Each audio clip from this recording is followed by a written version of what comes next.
नमस्कार, सबसे बड़ा मुद्दा देख रहे हैं आप। मैं हूं आपके साथ शुभम त्रिपाठी और आज हम बात करेंगे जिस तरीके से पूरे उत्तर प्रदेश में इस वक्त प्रबुद्ध वर्ग सम्मेलनों की झड़ी लगी हुई है। जी हां, मिशन 2022 को लेकर सभी सियासी दलों ने कमर कस ली है और यूपी में सभी सियासी दलों की नजर एक खास वोट बैंक पर टिक गई है। हर पार्टी ब्राह्मण वोट बैंक पर डोरे डाल रही है। बीएसपी एएसपी के बाद अब बीजेपी भी प्रबुद्ध वर्ग सम्मेलन कर रही है और हालांकि बीजेपी ये दावा भी कर रही है कि उसका सम्मेलन दूसरे दलों से अलग है। इसी पर आज हम चर्चा करेंगे। ये रिपोर्ट देखें। जय परशुराम, कैसा रहेगा परिणाम? ब्राह्मण वोट क्यों बना ब्रह्मास्त्र? यूपी के युद्ध में प्रबुद्ध सियासत। यूपी विधानसभा चुनाव की तारीखों का अब तक ऐलान नहीं हुआ है, लेकिन सभी सियासी दल वोटों की बिसात बिछाने में जुटे हैं। लेकिन इस बार वोटों की रस्साकसी में सबसे आगे ब्राह्मण है। करीब 14% ब्राह्मण वोटों पर सबकी नजर है। बीएसपी एसपी के बाद अब बीजेपी भी प्रबुद्ध वर्ग सम्मेलन करने जा रही है। हम लोग जाति के नाम पर सम्मेलन नहीं कर रहे हैं, हम लोग समाज के प्रबुद्ध वर्ग का सम्मेलन कर रहे हैं। तो हम लोग सदैव करते आए हैं, जब भी कोई चुनाव होते हैं तो हमारे इस प्रकार के कार्यक्रम होते ही हैं। वहीं विपक्षी दलों ने बीजेपी के प्रबुद्ध वर्ग सम्मेलन पर तंज कसा है। उत्तर प्रदेश में भारतीय जनता पार्टी अब कितना भी जोर लगा ले, कितने भी सम्मेलन कर ले, लेकिन उत्तर प्रदेश की जनता ने, प्रबुद्ध जनता ने यह तय कर लिया है कि भारतीय जनता पार्टी की सरकार में जिस तरह से उत्तर प्रदेश के लोगों को दर्द मिला है, चाहे कोविड काल हो, चाहे यहाँ पे बच्चों की मौतें हो रही है, जिस तरह से चारों तरफ बच्चों की मौतें हो रही है मस्तिष्क ज्वर से और कोविड से, उत्तर प्रदेश की जनता 2022 के चुनाव में भारतीय जनता पार्टी को वोट के माध्यम से ऐसा करारा तमाचा मारेगी कि भारतीय जनता पार्टी को इसकी गूंज वर्षों तक याद रही। भारतीय जनता पार्टी हमेशा ही जातिगत और धार्मिक राजनीति करती हुई आई है। जिस तरह से भारतीय जनता पार्टी प्रबुद्ध सम्मेलन करने जा रही है, आज किस मुंह से प्रबुद्ध सम्मेलन और प्रबुद्ध लोगों की बातें भारतीय जनता पार्टी कर रही है? यूपी में करीब 14% ब्राह्मण वोट किसके खाते में जाएंगे, ये चुनाव के बाद ही पता चलेगा। लेकिन उससे पहले सभी दलों की वोट बैंक की सियासत तेज हो गई है। यूपी विधानसभा चुनाव से पहले उत्तर प्रदेश में सम्मेलनों की बाढ़ सी आ गई है। जहां एक तरफ समाजवादी पार्टी और बसपा प्रबुद्ध सम्मेलन के जरिए ब्राह्मण वोट बैंक को साधने में लगी है, तो वहीं भाजपा का यह कहना है कि भाजपा का प्रबुद्ध सम्मेलन किसी एक जाति का नहीं है, बल्कि इस प्रबुद्ध सम्मेलन में समाज का प्रबुद्ध वर्ग शामिल होगा। वीडियो जर्नलिस्ट दिवक राणा के साथ अविनाश सिंह, न्यूज स्टेट लखनऊ। तो चर्चा के लिए हमारे साथ जो खास मेहमान जुड़ रहे हैं उनका परिचय आपसे करवाते हैं। भारतीय जनता पार्टी के प्रवक्ता प्रशांत वशिष्ठ हमारे साथ जुड़ रहे हैं, कांग्रेस प्रवक्ता ब्रजेंद्र सिंह हमारे साथ हैं, डॉक्टर अभिषेक राय समाजवादी पार्टी के प्रवक्ता हैं और उमाकांत लखेड़ा वरिष्ठ पत्रकार हमारे साथ जुड़ रहे हैं। आप सभी का बहुत स्वागत है।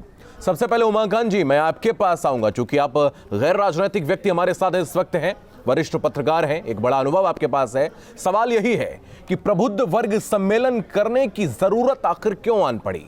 भाई, जैसे बाकी मतदाता हैं सभी बराबर हैं, आखिर इसी एक खास वर्ग को क्यों टारगेट किया जा रहा है और उसमें भी एक वर्ग विशेष को?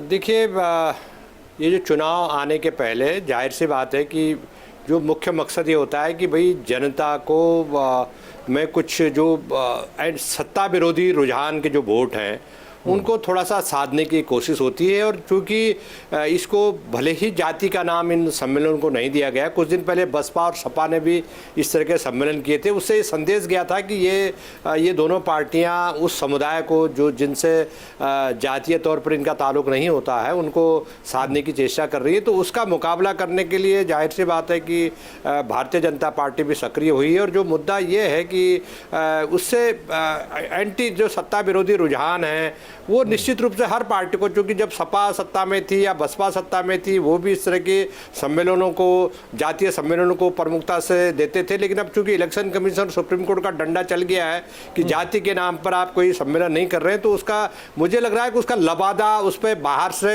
लेप चाहे प्रबुद्धता का हो, लेकिन निश्चित रूप से जो लक्ष्य है कि 12-14% जो अपर कास्ट है, ब्राह्मण जातियाँ हैं उत्तर प्रदेश की, जो बड़ी पावरफुल जातियाँ हैं और मैंने बिहार की में भी कवरेज की, रिपोर्टिंग की है, और मैंने कहा कि यूपी और बिहार में यही बड़ा फर्क है कि बिहार में जो पिछड़ी जाति है, ओबीसी जातियां हैं, वो अगर राजनीतिक मुख्यधारा में नहीं भी रहेंगी तो उनका अच्छा से काम चल जाता है। लेकिन उत्तर प्रदेश में ये काम नहीं चलता, क्योंकि कांशीराम जी ने भी ये प्रयोग किया था एक किस्म से, लेकिन वो प्रयोग सफल नहीं हो पाया। तो फिर उन्होंने ब्राह्मणों को बसपा से जोड़ने की कोशिश की। तो मुझे लग रहा है कि अब उसका एक परिष्कृत रूप जो है आज की तारीख में हम लोग देख रहे हैं। और ये जाहिर सी बात है कि चुनाव में फोकस करने के लिए क्या हो ये रहा है कि जो 10-12% जो लोग हैं उनमें से व्यापारी वर्ग हैं, उसमें कृषक लोग हैं, उसमें शिक्षक हैं, उसमें मीडिया के लोग हैं, तो और रिटायर्ड ऑफिसर्स हैं।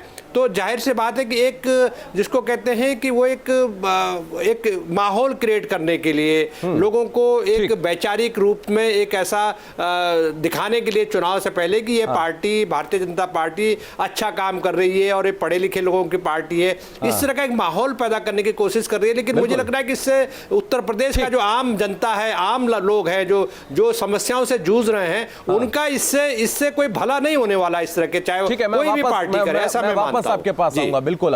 लेकिन इसका प्रयोग अगर हम देखें तो बहुजन समाज पार्टी ने जिस तरीके से 2007 में सोशल इंजीनियरिंग की थी और उसका उनको फायदा भी मिला था। मैं आपके पास आऊंगा इस वक्त डॉक्टर अभिषेक राय। समाजवादी पार्टी भी कहीं कम नहीं है, इस वक्त वो भी प्रबुद्ध वर्ग सम्मेलन करते नजर आ रहे हैं। और आप लगातार, खासकर हम ब्राह्मणों की बात करें तो उसको लेकर पिछले अगर 6 माह देखें तो बड़ा अटैकिंग मोड में रहे, चाहे खुशी दुबे की बात हो, कोई और बात हो, लगातार आप सवाल पूछते आए हैं सत्ता से। तो ये इस खास वर्ग विशेष को ही क्यों टारगेट कर रहे हैं? देखिए, हमारा कोई हमने बोला ना, समाजवादी पार्टी किसी जाति विशेष की राजनीति नहीं करती। समाजवादी पार्टी जो भी शोषित वर्ग है, चाहे वो दलित हो, चाहे वो सवर्ण हो, चाहे वो पिछड़े हो, समाजवादी पार्टी उनकी बात करती है। इस समय इस सरकार में सबसे शोषित वर्ग जो समझ में आ रहा है वो है ब्राह्मण। ब्राह्मणों की हत्याएं हुई, इसके लिए इन्हीं के भाजपा के विधायक राधे मोहन दास अग्रवाल जी ने विधानसभा में सवाल पूछा, अपनी सरकार से सवाल पूछा कि ब्राह्मणों की इतनी हत्याएं क्यों हो रही हैं। तो उसमें जो जवाब, मतलब अगर सरकार का ही विधायक अपनी सरकार पे क्वेश्चन मार्क कर रहा है, हम विपक्ष में रहते हुए वो बात करना चाहते हैं, हम पूछना चाहते हैं। जैसे इनकी सरकार बनी, आप रायबरेली की घटना देख लो, कितना नरसंहार हुआ ब्राह्मणों पे। प्रतापगढ़ की घटना किसी से हम जवाब ले लेते हैं, प्रतापगढ़ की घटना किसी से छुपी नहीं है। इस पर सत्ताधारी दल से भी जवाब ले लेते हैं। मैं आपके पास आ रहा हूं प्रशांत जी। ये बिल्कुल इन्होंने जो सवाल उठाया अभिषेक जी कह रहे हैं कि सबसे ज्यादा अगर कोई सताया हुआ वर्ग है तो वो ब्राह्मण है, सबसे ज्यादा शोषित है, ऐसा ये कह रहे हैं। और कह रहे हो इसी वजह से उनको रिझाने के लिए ये आपने जो शुरुआत की है। देखिए, ये अभिषेक जी का इंटरप्रिटेशन हो सकता है, आपका इंटरप्रिटेशन हो सकता है। मैं आपको अपना पूर्ण परिचय दे दूं। अभी मैं पश्चिम उत्तर प्रदेश में प्रबुद्ध प्रकोष्ठ को देख रहा था, प्रबुद्ध प्रकोष्ठ का कार्य देख रहा था। तो भारतीय जनता पार्टी में एक एस्टेब्लिश सेगमेंट है प्रबुद्ध वर्ग। प्रबुद्ध प्रकोष्ठ एक अलग से काम करता है, पूरे जिले में हर जगह उसका संगठन मौजूद है अलग से, ठीक है ना। तो हम लोग प्रबुद्धों के विषय में, मैंने सारे वेस्टर्न यूपी में 2018 में ये सम्मेलन किए थे, सब जगह बैठकें और आयोजन हमने की थी। तो तब कोई चुनाव नहीं था, तो हम प्रबुद्धों से जुड़े हुए, प्रबुद्ध को आप ब्राह्मण से जोड़ रहे हैं, ये आपका अपना इंटरप्रिटेशन हो सकता है। मेरा जो विषय है वो ये है कि देखिए, ये हमारा जो 2 वे कम्युनिकेशन हम लोग करते हैं, ये हमारी पार्टी की पद्धति है, हमारी सरकार की पद्धति है कि हम 2 वे कम्युनिकेशन करें। जैसे हमारे यहाँ जब माननीय प्रधानमंत्री को, अब जैसे कोई भी समस्या किसी भी स्टेट में दूर करनी है तो पहले कार्य योजना बनती है, उस कार्य योजना का क्रियान्वयन होता है, उसके बाद उसके परिणामों का अवलोकन होता है और फिर संवाद होता है, जैसे कि हम कर रहे हैं। जैसे आपने देखा होगा कि प्रधानमंत्री जी ने जब किसान सम्मान निधि ट्रांसफर की तो उस दिन किसानों के साथ संवाद किया और डीएम के साथ कोरोना काल में संवाद किया। आपकी इसी बात पर अभिषेक जी कुछ कहना चाह रहे हैं, मैं वापस आता हूं, उनकी प्रतिक्रिया ले लेते हैं, फिर वापस आता हूं। अभिषेक जी बोलिए। मैं बहुत सीधा सा सवाल इनसे पूछना चाहता हूँ, बहुत सीधा सा सवाल पूछना चाहता हूँ प्रशांत जी से, हमारे भाई हैं। हमने भाई से सीधा सवाल पूछा, प्रबुद्ध सम्मेलन की बात कर रहे हैं तो क्यों आपने 4.5 साल आप कुंभकर्णी नींद सो रहे थे, अभी तक आपको प्रबुद्ध वर्ग नहीं याद है? इतने इंजीनियरिंग कॉलेज खुले, इतने इंजीनियरिंग ग्रेजुएट्स खाली पड़े बिना रोजगार के, क्या नौकरियां दे दी उनको आपने? अब वो इंजीनियरिंग वर्ग क्या आपका प्रबुद्ध वर्ग नहीं है? अगर आप प्रबुद्ध वर्ग की बात कर रहे हो, अगर आप जातिगत राजनीति की बात नहीं कर रहे हो, कहाँ है आपके रोजगार? बिल्कुल, जवाब दे दीजिए प्रशांत जी, जवाब दे दीजिए। हाँ बोलिए बोलिए प्रशांत जी बोलिए। देखिए, ये पहले ध्यान से सुनते नहीं है, इतना अंदर आक्रोश भरा हुआ है, बस चिल्लाना है। देखिए, मैंने सबसे पहले आपको बताया अभिषेक जी कि 2018 में मैंने बहुत सारे सम्मेलन पूरे पश्चिम में किए, उसके फोटोग्राफ सब वीडियोस उसके अवेलेबल हैं मेरे फेसबुक अकाउंट पे, आप चेक कीजिए। प्रबुद्ध प्रकोष्ठ हमारे यहाँ एक एस्टेब्लिश्ड सेगमेंट है, अलग से वो काम करता है। प्रबुद्ध का मतलब ब्राह्मण नहीं होता, प्रबुद्ध का मतलब है जो प्रबुद्ध वर्ग में जो लोग आते हैं वो सभी जातियों के लोग प्रबुद्ध वर्ग में हैं, इंजीनियर हो सकते हैं, डॉक्टर्स हो सकते हैं, ठीक है, प्रोफेसर। आपका कहना है कि प्रबुद्ध ब्राह्मण नहीं है, आप सभी दलों को, सभी को साथ लेकर चल रहे हैं, सभी वर्ग को साथ लेकर। ठीक है, ब्रजेंद्र सिंह हमारे साथ कांग्रेस से जुड़े हैं, उनके पास भी हम चलते हैं। ब्रजेंद्र जी, आपके पास आऊंगा। जब प्रबुद्ध वर्ग की बात होती है तो सीधे तौर पर विपक्षी दलों के द्वारा सत्ताधारी पार्टी पर यह आरोप लगाया जाता है कि उन्होंने ब्राह्मणों की अनदेखी की है, और जब उनसे सवाल किया जाता है तो वो कहते हैं कि प्रबुद्ध वर्ग में सिर्फ ब्राह्मण नहीं आते हैं बल्कि बाकी सभी लोग आते हैं, लेकिन विपक्ष के द्वारा लगातार आरोप लगाया जा रहा है। आपकी पार्टी की अगर हम बात करें तो आपकी पार्टी से तो कई जो ऐसे नेता हैं, जो सवर्ण नेता हैं, वो आपके दल को छोड़कर इस वक्त गए हैं, तो आप कहां इस वक्त नजर आ रहे हैं? देखिए, आपने कहा कि प्रबुद्ध का मतलब केवल जात से नहीं है, तो आदरणीय जो बीजेपी के प्रवक्ता जी बोल रहे थे, मैं उनसे पूछना चाहता हूं कि प्रबुद्ध बीजेपी किसी को मानती कहां है? अगर मानती होती तो आदरणीय प्रधानमंत्री जो द्वारा बनाए गए नीति आयोग से 4 लोग छोड़कर जा चुके, 2 रिजर्व बैंक के गवर्नर छोड़कर जा चुके, अर्थव्यवस्था रसातल में चली गई, लोग पंचौका से काम चलाने लगे तेल के जगह पर, और 2 भारत में सबसे बड़े अर्थशास्त्री जिसको दुनिया का सबसे बड़ा अर्थशास्त्र का नोबेल प्राइज मिला हुआ है, प्रधानमंत्री जी को छोड़िए, वित्त मंत्री जी को छोड़िए, वित्त मंत्रालय के किसी चौकीदार से आपने सुना होगा कि उन प्रबुद्ध जनों से चर्चा किया हो कि भैया भारत की अर्थव्यवस्था को बचाने के लिए क्या किया जा सकता है। तो भारतीय जनता पार्टी वोट का ढोंग कर रही है। और आदरणीय वशिष्ठ जी से एक बात और पूछना चाहता हूं, उन्होंने बताया कि वो पश्चिम से है, तो श्री लक्ष्मीकांत वाजपेयी जी जिसके नेतृत्व में बीजेपी अपने जीवन काल में सबसे ज्यादा 73 लोकसभा सीटें जीती, उत्तर प्रदेश में 26 राज्यसभा, 34 एमएलसी बीजेपी से निर्वाचित होकर के हाउस में गए और 16 राज्यपाल बने। लक्ष्मीकांत वाजपेयी जैसे ईमानदार आदमी का नाम नहीं आ पाया। जिन घटनाओं का नहीं, तो ठीक है, नहीं आपने बिल्कुल ब्रजेंद्र जी आपने जिक्र किया, लक्ष्मीकांत वाजपेयी की चिंता आपको नहीं होनी चाहिए, वो दूसरे दल के व्यक्ति हैं। आप कहां पर नजर आ रहे हैं? मेरा सवाल आपसे ये है, आप देखिए कांग्रेस की ये विडंबना है कि जब सवाल पूछो तो आप दूसरे पार्टी की बात करने लगते हैं। आप बताइए कि आप कहां पर यहां पर हैं इस वक्त? आदरणीय रीता बहुगुणा जोशी जी का क्या किया इन्होंने? विजय बहुगुणा जी मुख्यमंत्री पद छोड़ गए थे, रीता जी को उन्होंने पहले मंत्री बनाया, उसके बाद सांसद बनाया, क्या बनाया, सम्मान दिया, कुछ नहीं बन पाई। कैसी बात है आपका? चलिए ठीक है, प्रशांत जी आपके पास आऊंगा। ठीक है, आप रुक जाइए, ब्रजेंद्र जी रुक जाइए, जवाब देने दीजिए। प्रशांत वशिष्ठ बोलिए। एक मिनट, देखिए ये बहुत ठीक है प्रशांत वशिष्ठ, उनका कहना है कि उन्होंने 6 जो है वो मुख्यमंत्री बनाए हैं। आपसे उन्होंने सीधे तौर पर सवाल किया और बहुत सारे जो प्रश्न हैं उनका जवाब दीजिए। देखिए अभी ये ब्रजेंद्र जी कह रहे हैं। ठीक है ब्रजेंद्र जी रुक जाइए, ब्रजेंद्र जी रुक जाइए, जवाब सुन लीजिए, बोलिए प्रशांत जी। अभी ब्रजेंद्र जी कह रहे थे कि सबको साथ, प्रबुद्ध को साथ लेकर कहां बीजेपी चलती है। देखिए, इनके मुंह से बात अच्छी नहीं लगती। इनके नेता राहुल गांधी जी ने एक ऑर्डिनेंस फाड़ दिया, प्रधानमंत्री को कुछ नहीं माना, जो इतने इंटेलिजेंट व्यक्ति थे उनको कुछ नहीं माना। ये क्या प्रबुद्धों की बात करते हैं? अभी मेरे समाजवादी पार्टी के मित्र कह रहे थे रोजगार पर, तो 2017 तक 5 वर्ष तक समाजवादी पार्टी की सरकार रही, 2,05,000 रोजगार दे पाए। हमने भी 7,71,000 रोजगार दिए हैं। प्राइवेट कंपनियों के अगर जोड़ लें तो 2,61,00,000 रोजगार इसके अलावा भी दिए हैं। तो हमने तो रोजगार पर बहुत काम किया, इन्होंने कोई काम इस प्रकार का नहीं किया है। अब ये तो इस प्रकार की बात है। अब ये लोग प्रबुद्ध सम्मेलन जो कर रहे हैं, हमारा तो प्रबुद्ध सम्मेलन है, हम संवाद करना चाहते हैं, हम देखना चाहते हैं कि जो परिणाम आए वो ठीक रहे कि अच्छे काम किया सरकार ने, लेकिन हम फिर भी उनसे पूछना चाहते हैं, उनके सुझावों को हम समझना चाहते हैं। अगर कोई सुझाव ठीक है, गुणवत्ता जिससे और ठीक अच्छी है। हो सके सरकार की। मैं वापस आपके पास आऊंगा। उमाकांत जी मैं आपके पास आऊंगा। भले ही ये दल जो है, ये राजनीतिक दल है, ये भले ही अपने जातीय समीकरणों की बात को ये नकारें, लेकिन ये स्पष्ट है कि जो चुनाव होते हैं, विधानसभा के चुनाव हो या लोकसभा के चुनाव हो, इनमें जातीय समीकरणों को सेट किया जाता है और उसके बाद ही रण में उतरते हैं, और उसकी एक पटकथा है, वो हम देख रहे हैं इस वक्त। जी जी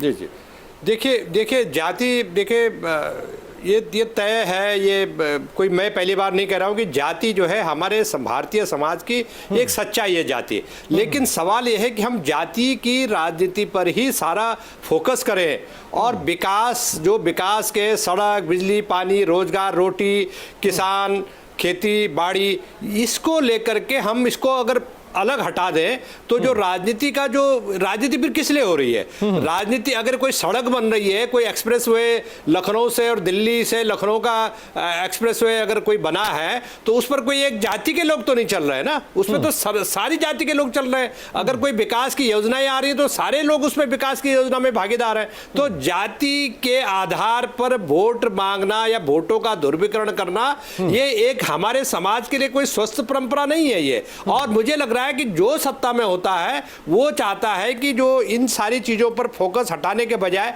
दूसरे चीजों पर फोकस कर जाए। मुझे बड़ा दुख है इस बात का कि जो विपक्षी पार्टियां भी वैसा कर रही हैं। तो सवाल यह कि विपक्षी पार्टियां भी कम से कम ऐसा एक रोल मॉडल पैदा करें और सवाल पूछें कि विकास के नाम पर, रोजगार के नाम पर, रोटी के नाम पर, किसान के नाम पर, जो शिक्षित बेरोजगार इतना बड़ा उत्तर प्रदेश है, वहां सबसे ज्यादा माइग्रेशन है। मैं तो केरल गया, मैं नॉर्थ ईस्ट में गया, मैं राजस्थान, मैं गुजरात, मैं पूरे देश में मैं भ्रमण किया। कहाँ के वो साहब, हम यूपी और बिहार के। तो ये जो चीज है, ये जातीय सम्मेलन करने से केवल सत्ता तो हासिल हो सकती है, लेकिन हम जातियों को महिमा मंडित करके और सत्ता हासिल करने की कोशिश करें। ठीक है। और जो असली मुद्दे हैं, जिंदा रहने के, अभिषेक जी ठीक है उमाकांत जी, समय की बाध्यता है उमाकांत जी। अभिषेक जी मैं आपके पास आऊंगा, बहुत संक्षेप में बताइए, आपके लिए प्रबुद्ध वर्ग का मतलब क्या है? मैं 30 सेकंड दीजिएगा, मैं कुछ बातें कहना चाहता हूँ। अभी जो हमारे सम्मानित प्रवक्ता जो कह रहे थे, अतिथि जो कह रहे थे, वो एकदम ठीक बात कह रहे थे। भारतीय जनता पार्टी का यही काम है कि मुद्दों से वर्ग लाना। इन्होंने 4.5 साल में कोई काम नहीं किया, इन्होंने उद्घाटन अभिषेक जी आप बताइए, देखिए जवाब दीजिए, आप सवाल का जवाब, आपका मतलब प्रबुद्ध का मतलब क्या है? मैं जवाब पे आ रहा हूँ। मैं उमाकांत जी की बात को कह रहा था, इन्होंने एकदम सही बात कही कि जनता से के मुद्दों आपके पास जवाब नहीं है, मुझे दूसरे गेस्ट पर जाना पड़ेगा। मैं जवाब दे रहा हूँ। हमारे लिए प्रबुद्ध का मतलब जो है वो है जो समाज, जो पढ़ा लिखा समाज है, संबद्ध समाज है, जो जनताओं को के समस्याओं को समझता है, वो प्रबुद्ध समाज है। चाहे वो इंजीनियर हो, चाहे डॉक्टर हो, चाहे वो किसी जाति का कोई भी हो, फिर उसके लिए प्रबुद्ध वर्ग सम्मेलन करने की क्या आवश्यकता है? वो तो एक आम मतदाता ही हुआ ना, किसी भी वर्ग का हो, क्यों उसका वर्गीकरण करना है? कोई वर्गीकरण नहीं, यही बात तो मैं कह रहा हूँ। समाजवादी पार्टी सब समाज में विश्वास करती है। समाजवादी, अरे तो आप भी तो प्रबुद्ध वर्ग कर रहे हैं, आप दूध के धुले थोड़े ना है, या ना बाकियों से अलग है। प्रबुद्ध वर्ग में हमने बताया, प्रबुद्ध वर्ग में हमारे क्या है, पढ़े लिखे वर्ग है, जो इस समय सबसे शोषित, हमने बोला ना, शोषित वर्ग है। जो इस सरकार में सबसे ज्यादा शोषित है वो ब्राह्मण बेचारे। इसके लिए खुद इनके विधायक ने, ठीक है प्रशांत जी, इनका कहना है कि सबसे ज्यादा शोषित अगर कोई है वो ब्राह्मण है, और इसीलिए इन तमाम जो जातीय सम्मेलन हैं उनका आयोजन किया जा रहा है। आपके नजर में प्रबुद्ध वर्ग में कौन कौन लोग आते हैं, इसको स्पष्ट कर दिए। आरोप आपके ऊपर लग रहे हैं, जवाबदेही आपकी बनती है। देखिए, मैंने स्पष्ट पहले ही कर दिया, प्रबुद्ध प्रकोष्ठ हमारे यहाँ एक अलग से एक सेगमेंट है। प्रकोष्ठ हम लोग लंबे समय से चला रहे हैं। 2018 में कौन सा चुनाव था जब हम सम्मेलन कर रहे थे? कोई चुनाव नहीं था। ये आपका इंटरप्रिटेशन हो सकता है, हम लोगों के यहाँ ये सेगमेंट अलग से है, हम लोग उस पर करते हैं। शिक्षक हैं, प्रोफेसर हैं, इंजीनियर्स हैं, इन लोगों को देखिए, समाज के, राष्ट्र के निर्माण में, समाज के निर्माण में प्रबुद्धों की, मैं समझ गया। अब इनका जो दूसरा प्रश्न था, जैसा कि अभिषेक कह रहे थे कि आपके यहाँ सबसे ज्यादा आपकी सरकार में शोषित कोई ब्राह्मण है, सबसे ज्यादा शोषित अगर कोई वर्ग है तो वो ब्राह्मण है, इसको आप मानते हैं क्या? देखिए, मैं इनसे पहले ये पूछना चाहता हूं कि अखिलेश जी को इन्हीं की सरकार में जब समाजवादी पार्टी के विधायक ने कहा था कि अखिलेश जी ने उनसे कहा कि ब्राह्मणों का कोई काम नहीं करो, ये वोट नहीं देते, वो अखबार में भी छपा, तमाम हेडलाइन बनी। वो ऐसा जो इनकी सरकार में इनके एमएलए कहते हैं, तो उस पर ये क्या इनका मतलब, ठीक है, उसके बाद ये ठीक ब्रजेन जी कुछ कहना चाह रहे हैं। ब्रजेन जी बोलिए, ब्रजेन जी बोलिए। हवा में बात मत करो। प्रशांत जी, हवा में बात कहना चाहता हूँ कि समाज में जो सबसे कमरतोड़ महंगाई है, आप खुद चेक कर लीजिए, बेरोजगारी है, चेक कर लीजिए। जो आम लोगों की समस्याएं हैं, उस पर चुनाव को आगे लेकर बढ़ना है। उत्तर प्रदेश का किसान लाख पर बचाने के लिए खेतों में बैठा रहता है, तेल की जगह पर वो पानी से छोड़ के काम चला रहा है। 90% लोग उजाला की रिफिलिंग नहीं करा पा रहे हैं। ऐसे में जातीय सम्मेलन करना बंद करके जनता की समस्याओं पर चर्चा होनी चाहिए। 12 medical college Bharatiya Janata party ने उसका कोई डिलीवरी नहीं किया है। को सहारा चाहिए, वो देना चाहती है। अगर आप इससे समाज का प्रदेश का तो इन्हीं राजनीतिक आरोप और प्रत्यारोप के बीच में जो असली मुद्दे होते हैं, जिस विषय पर बात होती है, वो विषय कहीं ना कहीं छिप जाता है।